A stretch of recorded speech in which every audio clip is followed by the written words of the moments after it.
Chapter 4. Sai Baba's First Advent in Shirdi. Mission of the Saints, Shirdi, a holy turf, personality of Sai Baba, dictum of Gulibuva, appearance of Vithal, Shursagar's story. Das Ganu's bath in Prayag, immaculate conception of Sai Baba and his first advent in Shirdi, 3 Wadas.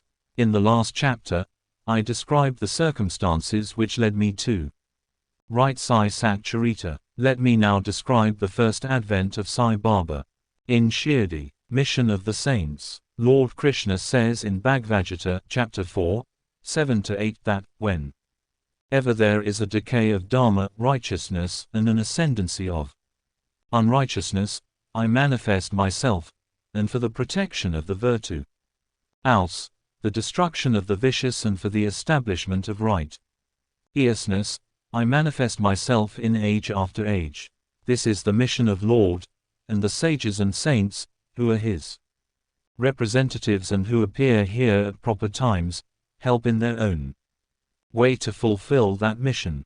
For instance, when the twice-born, i.e. the Brahmins, the Kshatriyas and the Vaishyas neglect the duties, and when the Shudras try to usurp the rights of the higher classes, when spiritual preceptors are not respected but humiliated, when nobody cares for religious instructions, when everybody thinks himself very learned, when people begin to partake of forbidden foods and intoxicating drinks, when, under the cloak of religion, people indulge in malpractices, when people belonging to different sects fight amongst themselves, when Brahmins fail to do Sandhya adoration, and the orthodox their religious practices, when yogis neglect their meditation, when people begin to think that wealth, progeny, wife are their sole concern, and thus turn away from the true path of salvation, then do saints appear and try to set matters right by their words and action.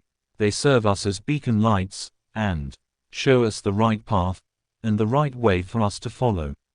In this way, many saints, viz. Nivritti, Junanadev, Muktabai, Namdev, Gora, Gonai, Akarnath, Tukaram, Narahari, Nasibai, Sajan Kasai, Sawata, Ramdas, and various others did appear at various times to show the right path to the people, and so presently came Shri Sai Baba of Shirdi.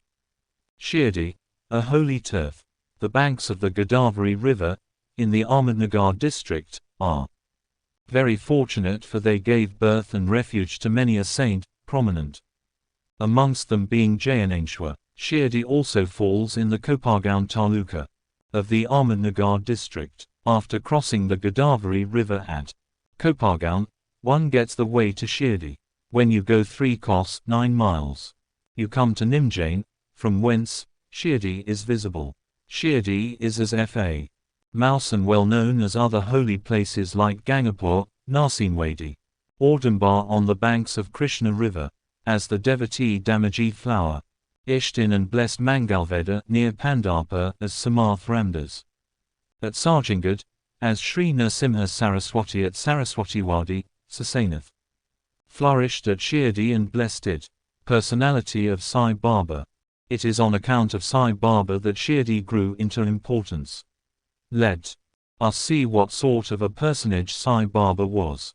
He conquered this samsara, worldly existence, which is very difficult and hard to cross. Peace or mental calm was his ornament, and he was the repository of wisdom. He was the home of Vaishnava devotees, most liberal, like Karna. Amongst liberals, the quintessence of all essences. He had no love for perishable things, and was always engrossed in self-realization, which was his sole concern. He felt no pleasure in the things of this world or of the world beyond. His antarang heart was as clear as a mirror, and his speech always rained nectar. The rich or poor people were the same to him. He did not know or care for honor or dishonor. He was the Lord of all beings. He spoke freely and mixed with all people, saw the actings and dances of Noch girls and heard Garjal songs. Still, he swerved not an inch from samadhi, mental equilibrium. The name of Allah was always on his lips. While the world awoke, he slept, and while the world slept, he was vigilant. His abdomen, inside, was as calm as the deep sea. His ashram could not be determined, nor his actions could be definitely determined, and though he sat, lived, in one place, he knew all the transactions of the world. His darba was impose. He told daily hundreds of stories, still he swerved not an inch from his vow of silence. He always leaned against the wall in the masjid or walked morning, noon and evening towards Lendi, Nala, and Chavadi. Still he at all times abided in the self. Though a siddha, he acted like a sadhaka. He was meek, humble and egoless, and pleased all. Such was Sai Baba, and as the soil of Shirdi was trodden by Sai Baba's feet, it attained extraordinary importance. As Jayaneshwar elevated Alandi, Akarnath did to Pathan, so Sai Baba raised Shirdi. Blessed are the grass, leaves and stones of Shirdi, for they could easily kiss the holy feet of Sai Baba, and take the dust on their head. Shirdi became to us, devotees, another Pandapa, Jagannath, Dwarka, Benares, Kashi, and Rameshwar, Badrikeda, Nashik, Triambakeshwar, Ujjain, and Maha Kaileshwar or Mahalbaleshwar Gokarn. Contact of Sai Baba in Shirdi was like our Veda and Tantra. It quieted our samsara world consciousness and rendered self-realization easy. The darshana of Shri Sai was our yoga sadhana, and talk with him removed our sins. Shampooing his legs was our bath in Triveni Prayag, and drinking the holy water of his feet destroyed our desires. To us, his commands were Vedas, and accepting, eating, his udi, sacred ashes, and prasad was all purifying. He was our Shri Krishna and Shri Rama who gave us solace, and he was our Para Brahma, absolute reality. He was himself beyond the pair of dvandvas, opposite, never dejected nor elated. He was always engrossed in his self as e-existence, knowledge and bliss. Shirdi was his center, but his field of action extended far wide, to Punjab, Calcutta, North India, Gujarat, Dhaka, now in Bangladesh, and Konkan. Thus the fame of Sai Baba spread, far and wide, and people from all parts came to take his darshana and be blessed. By mere darshan, minds of people, whether pure or impure, would become at once quiet. They got here the same sort of unparalleled joy that devotees get at Pandapa by seeing Vithal Rakumai. This is not an exaggeration. Consider what a devotee says in this respect. Dictum of Gulibuva, an old devotee by name Gulibuva, aged about 95 years, was a Vakari of Pandari. He stayed 8 months at Pandapa and 4 months, Ashada to Kartik, July, November, on the banks of the Ganges. He had an ass with him for carrying his luggage, and a disciple as his companion. Every year he made his vari or trip to Pandapa and came to Shirdi to see Sai Baba, whom he loved most. He used to stare at Baba and say, "This is Pandarinath Vithal incarnate, the merciful Lord of the poor and helpless." This Gulibuva was an old devotee of Vithoba, and had made many a trip to Pandari, and he testified that Sai Baba was real Pandarinath. Vithal himself appeared. Sai Baba was very fond of remembering and singing God's name. He always uttered Allah Malik, God is Lord, ands in his presence made. Others sing God's name continuously, day and night, for 7 days. This is called Namasaptaha. Once he asked Das Ganu Maharaj to do the Namasaptaha. He replied that he would do it, provided he was assured that Vithal would appear at the end of the 7th day. Then Baba, placing his hand on his breast, assured him that certainly Vithal would appear, but that the devotee must be earnest and devout. The Dankapuri Thakur of Takernath, the Pandari of Vithal, the Dwarka of Ranchid, Krishna is here, Shirdi. One need not go far out to see Dwarka. Will Vithal come here from some outside place? He is here. Only when the devotee is bursting with love and devotion, Vithal will manifest himself. Here, Shirdi. Asterisk. After the Saptaha was over, Vithal did manifest himself in the following manner. Kakasaheb Dixit was, as usual, sitting in meditation after the bath, and he saw Vithal in a vision. When he went at noon for Baba's darshana, Baba asked him point blank, "Did Vithal Patil come? Did you see him? He is a very truant fellow, catch him firmly, otherwise he will escape, if you be a little inattentive." This happened in the morning, and at noon there was another Vithal darshana. One hawker from outside came there for selling 25 or 30 pictures of Vithoba. This picture exactly tallied with the figure that appeared in Kakasaheb's Vi. Sion. On seeing this and remembering Baba's words, Kakasaheb Dixit was much surprised and delighted. He bought one picture of Vithoba and placed it in his shrine for worship.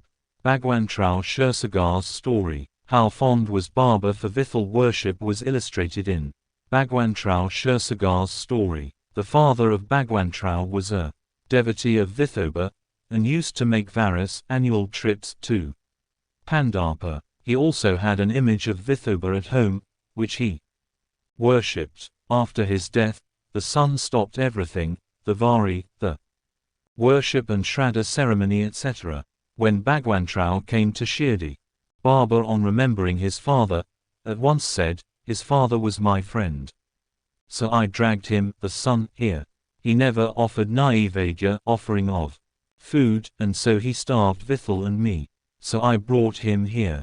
I shall remonstrate him now and set him to worship." Das Ganu's bath in Prayag. The Hindus think that a bath in the holy tirth of Prayag, one where the Ganga and Yamuna meet, is very meritorious, and thousands of pilgrims go there, at periodical times, to have the sacred bath there. Once, Das Ganu thought that he should go to Prayag for a bath, and came to Baba to get his permission for doing so. Baba replied to him, "It is not necessary to go so long. Our Prayag is here, believe me." Then wonder of wonders, when Das Ganu placed his head on Baba's feet, out came or flowed streams of Ganga, Yamuna water, from both the toes of Baba. Seeing this miracle, Das Ganu was overwhelmed with feelings of love and adoration and was full of tears.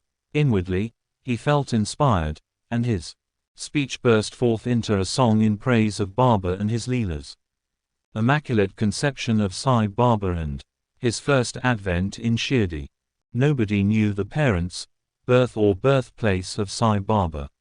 Many inquiries were made, many questions were put to Baba and others regarding these items, but no satisfactory answer or information has yet been obtained. Practically we know nothing about these matters. Namdev and Kabir were not born like ordinary mortals. They were found as infants in mother of pearls, Namdev being found on the bank Bimrathi river by Goni, and Kabir on the bank Bhagirathi river by Tamal. Similar was the case with Sai Baba. He first manifested himself as a young lad of 16 under a neem tree in Shirdi, for the sake of bhaktas. Even then he seemed to be full with the knowledge of Brahman. He had no desire for worldly objects even in dream. He kicked out Maya, and mukti, deliverance, was serving at his feet. One old woman of Shirdi, the mother of Nana Chopdar, described him thus.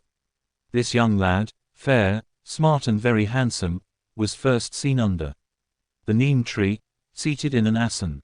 The people of the village were wonder-struck to see such a young lad practicing hard penance, not minding heat and cold. By day he associated with none, by night he was afraid of nobody. People were wondering and asking, whence this young chap had turned up. His form and features were so beautiful that a mere look endeared him to all. He went to nobody's door, always sat near the neem tree. Outwardly he looked very young, but by his action, he was really a great soul. He was the embodiment of dispassion and was an enigma to all. One day it so happened that God Khandoba possessed the body of some devotee, and people began to ask him, Deva, God, you please inquire what blessed father's son is this lad and whence did he come? God Khandoba asked him to bring a pickaxe and dig in a particular place. When it was dug, bricks were found underneath a flat stone. When the stone was removed, a corridor led to a cellar where cow-mouth-shaped structures, wooden boards, necklaces were seen. Khandoba said, this lad practiced penance here for 12 years. Then, the people began to question the lad about this. He put him off the scent by telling them that it was his guru's place, his holy watan, and requested him to guard it well.